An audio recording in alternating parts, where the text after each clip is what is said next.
Good afternoon, good evening, students. I hope you're doing good. Welcome back to the channel. Today, we're back with another video concerning sociolinguistics. It is a follow-up of the previous one, in which we discussed many concepts. We defined a lot of concepts. And also, we talked about language variation. And in today's video, we are going to talk about language change, right? But before I start, as usual, I invite you to like the Facebook page of this channel in order to be notified whenever I post something new, and also subscribe to my channel if it's not already done. That would encourage me to do more and help you out during the period of exams. With that being said, we shall start with today's lecture. So as you can see, we will talk about language change, and we have four main points to discuss. We have code switching, we have pidgin, creole, and we will round off with diglossia. Okay? These 4 points are the ways people or speakers use in order to make a change in a language or a group of languages. Okay? But before we start, we need to know what do we mean by language change. Language change is a phenomenon in which we make changes in the features or sometimes the use of a language. And these changes happen over time. They do not happen quickly. They just occur over time. What you should know is all natural languages are subject to change. And this kind of change is sometimes categorized. So we have types of language change. Sometimes we can call it sound change, lexical change, semantic change, syntactic change, right? So this is what we mean by language change. Now we shall discuss the 4 points. The first one is code switching, okay? Sometimes also called code mixing.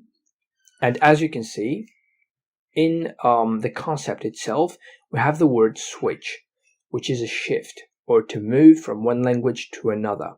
It is a mixture of 2 or sometimes more languages, okay? This technique or this phenomenon is found among bilinguals. These bilingual speakers, they shift from a language or a dialect to another, okay? But when they switch, they do not do it randomly. They do respect the grammatical rules of the 2 languages, okay? For instance, a person who is bilingual, so they speak French and English, just as an example. And then they will start speaking, and then they will say, I will call la police, right? So grammatically, both phrases are correct. I will call grammatically is correct in the English language. La police grammatically is correct in the French language. Usually bilinguals tend to use code switching because they start speaking in a language, then they forget some words, or they cannot express themselves anymore. So they find it easier for them to switch to another language. They usually use code switching because sometimes they start speaking and they cannot express themselves anymore in one language, then they switch to another language or they shift to another language in order to express themselves better, or just sometimes they tend to forget some words in a language, so they know those words in another language. Thus, they will also use code switching. So this is the first point. The second point is pidgin, right? What do we mean by pidgin?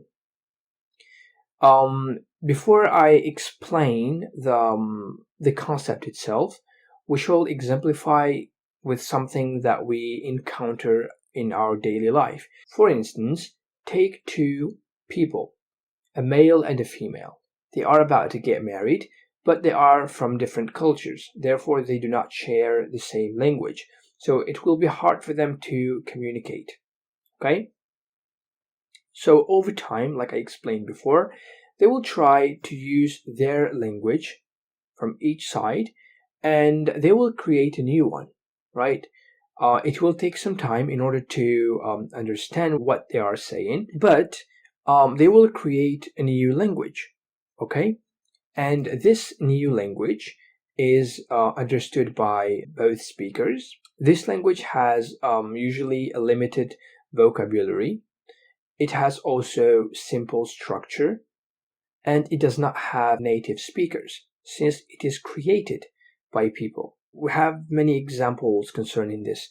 If you take, for instance, le français tirailleur, is a pidgin spoken by West African soldiers with their white officers in the French colonial army. And when pidgin is acquired by the upcoming generations, it will be called creole.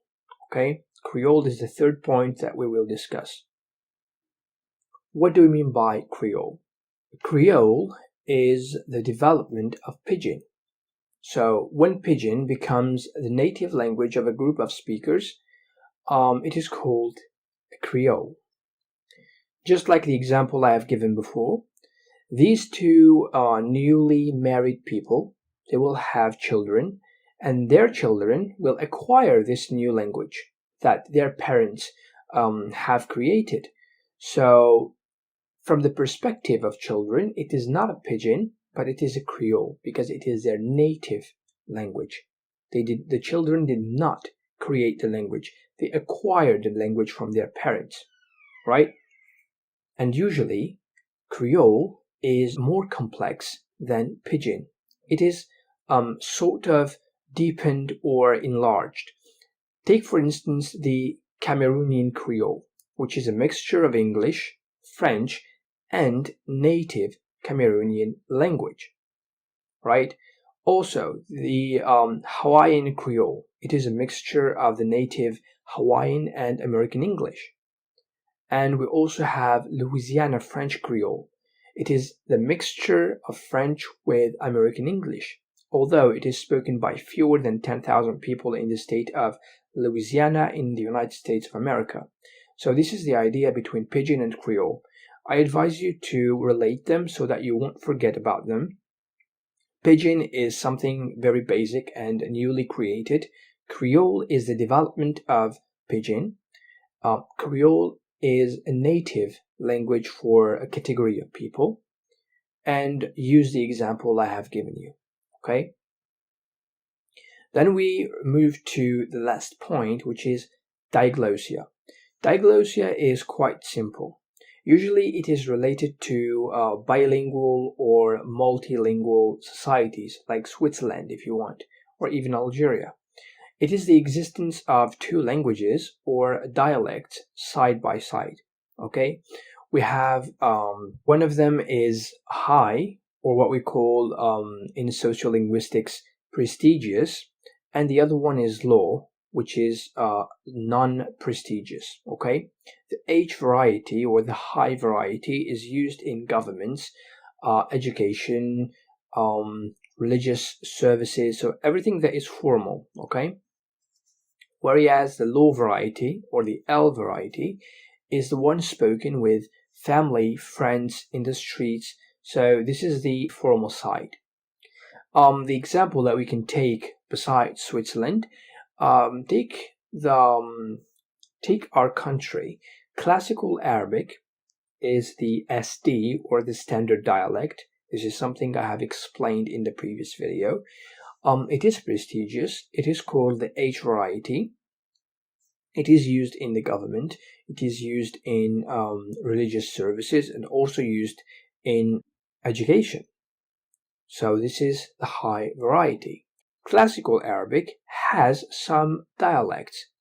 For instance, the Algerian dialect. The Algerian dialect is a colloquial dialect, CD, or low variety, prestigious, and usually spoken between families, friends, or in the streets, like I said. So this will be it for today's lecture. It's just a follow-up, like I said. If you have any question, feel free to ask them in the comments below, or you can message me on my Facebook page.